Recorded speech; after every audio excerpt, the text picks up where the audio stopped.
Ömür de 5 günlük yuxudur. Ancaq hər yuxu xeylə yozulmur axı.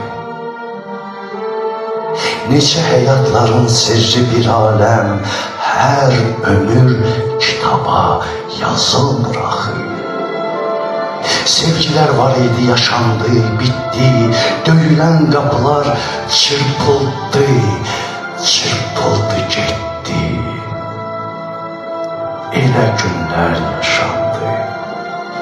Ne günler yaşandı, ne iller öttü, elə yazılar var, pozulmur, pozulmur axı.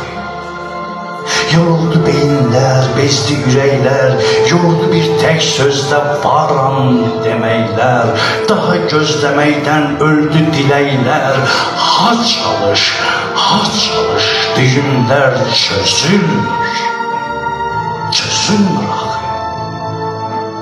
Ümid dilənənlər ümid ayında, temiz ürəklərin dərd var payında.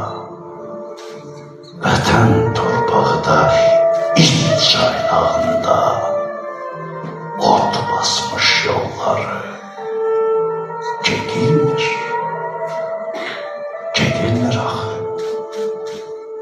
Bilməzsən nə çəkir üstə gülənlər, səssizcə içini yeyib bitənlər, övladın görəndə gözün süzənlər, hər qadın alnından öpülmür axı.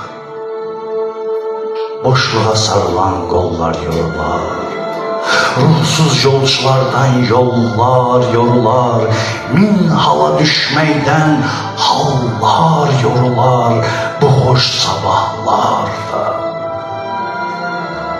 bu hoş sabahlarda.